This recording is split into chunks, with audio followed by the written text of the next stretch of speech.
The third reset could be a reset around what I and others call a mega region, which is really a grouping of metropolitan areas, a grouping of cities and suburbs, like the great Boston, New York, Washington corridor. Right.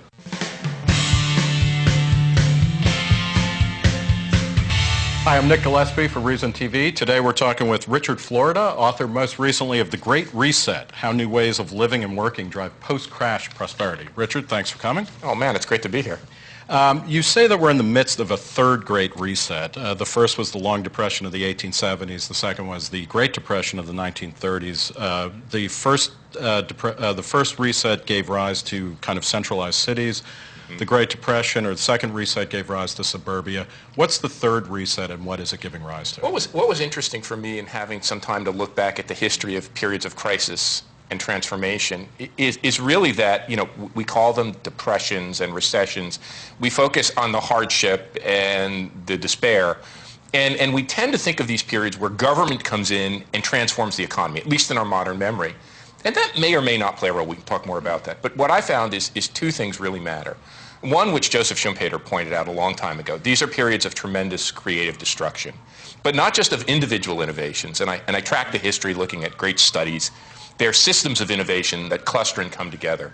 But the second thing I found is they transform our economic geography in ways that most of us don't consider to be important, and that these massive shifts in the way we live and kind of organize our cities and then our suburbs are really the thing which propel economic growth. I've taken to call it a kind of a real geographic Keynesianism, and the best example is that the rise of suburbanization. You know, obviously there was government spending in the New Deal, there was World War II mobilization, there was a period of rapid innovation, but in my view, this suburban phenomenon, the creation of a market for suburban houses has really stoked the industrial machine, creating demand for autos and that's something that's much larger than certainly any government policy, but I mean it really takes over and transforms the economy and is transformed by the I think the part of government policy that worked was the part, and I'm not saying it's relevant for today either, right. For its time the part that worked was infrastructure enabling that created markets. Is it also always the case that you know, starting in the 1870s, Americans started moving in, immigrants started moving to urban areas? It's about 1920 when a majority of people are living in cities. Yes, absolutely. Right at the moment then suburbanization really kicks in after World War II. What a plurality of Americans are in suburbs since about 2000, and now you're essentially arguing that that model is over and we're shifting into something else. Yeah, and I say in the book, you know, I'm not a clairvoyant and I don't have any crystal ball. It'd be like trying to predict post-war America from the vantage point of the election of 1932. But there are certain trends and tendencies in our economy and society that augur for a next kind of reset and what geographers call a spatial fix. So one of the things I point out is I think it's a false distinction we make. And we're trapped by it between city and suburb, or right. Maybe the battle between the area codes, the bridges and the tunnels. Right. And what I seem to find, looking back at the history of American capitalism, is that one of the driving forces is the simultaneous intensification of the use of space, perhaps at the core in the city, and the expanded use of space or geography. So what I argue in the book is if the first reset was the reset of urban America and big industrial cities. The second reset was the reset of metropolitan America and the city and its expanded territory, the suburb. The third reset could be a reset around what I and others call a mega region, which is really a grouping of metropolitan areas, a grouping of cities and suburbs, like the great Boston, New York, Washington corridor. Right. You talk in the book about connecting, and you would say the area is HighSpeed Rail. One of the things I learned in studying resets is that the best and most appropriate role of government is enabling infrastructure that enables markets to development. So the investments in electric power, the investment, Thomas Edison and George Westinghouse, the investments in cable cars and subway systems and street rails enabled the development in and around that industrial city. The investment in highways, and we could debate whether those were good investments or not.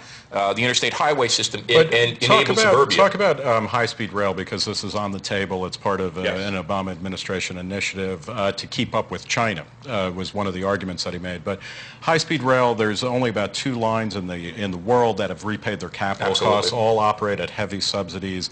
Intercity highways, intercity air travel all pay for their own freight through user fees.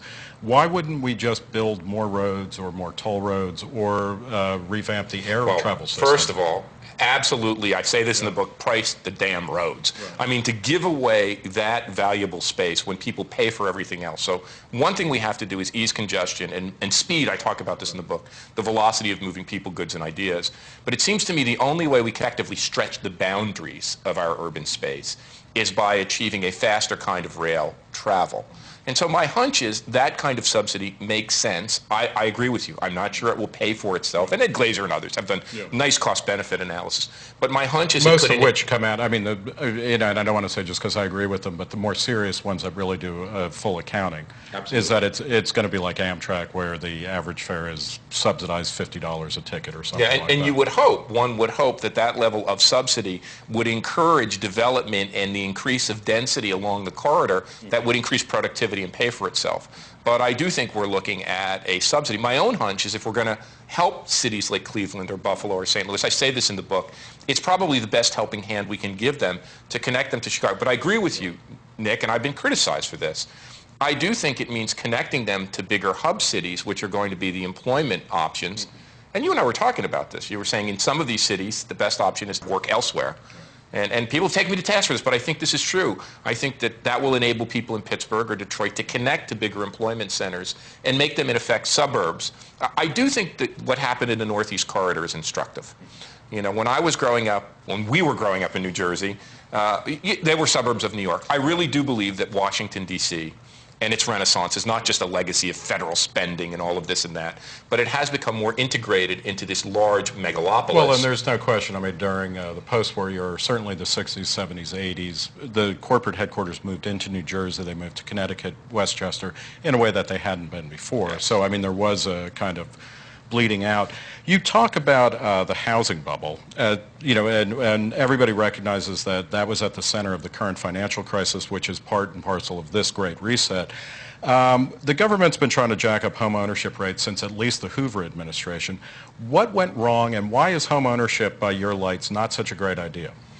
Well, I think home ownership played a fabulous role in the post-war boom. I mean, and the way it happens, it really stoked it. Geographic Keynesianism. It really stoked the demand for those houses, not only houses, but cars and refrigerators and appliances coming off the assembly line.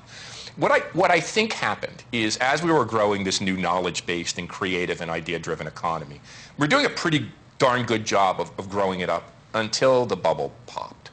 And I think when the tech bubble popped, people said, well, what am I going to do with this capital that's sloshing around? Oh, I'll put it in bricks and mortar. So this kind of perverse thing happened, and instead of investing in productivity, we began to slosh over tons of this productivity gains and wealth gains, and we had not only a housing bubble, we had tremendous land inflation. So I think the bubble became pernicious, and what I'm arguing for is not the end of home ownership. What I found in a little empirical study I did was that the places that tend to adjust the best to the economic shocks, that are most resilient, that have high rates of innovation and business formation, have about 55% of their people being homeowners. Now in the US, it's about 67%. The Urban Land Institute predicts it's going to come down to 62%. And if you look at the analysis of the underwater mortgages, people are already saying when people have no equity, we're already down to 60. So I'm talking about dialing back home ownership. And if you have a secure job, if you want to live in a place for a long time, for sure, buy your house. Well, but if not, careful. You talk about how renting, say, or an alternative to home ownership allows people to be more mobile, which also means that economies are more fluid and can adapt more easily to change circumstances. Yeah, and I think that's the great success story. You know, my view of America is what made America great was mobility, the ability to absorb outsiders coming here for economic opportunity and personal freedom, and the ability for people to move around this country in a way that no other country that I've seen can handle it. So I think that now the home ownership is kind of limited mobility, and we have the lowest rates of mobility since we've tracked it. So we got to get our mobility back. And I think the other thing is that we have so much surplus housing, and you know the administration is trying to incentivize people to go back and refinance their home. That's proving to be a disaster. One of the ideas I have is why not turn that surplus housing, those foreclosed homes, those empty condos into affordable rental? And I noticed in Miami Beach, of all places, the Miami Beach Community Development Corporation is buying up some of those condo projects and creating affordable rental for service workers. That seems to be a sensible thing to do today. Well, I want to thank Richard Florida, author most recently of The Great Reset, for talking with Reason TV today. I'm Nick Gillespie.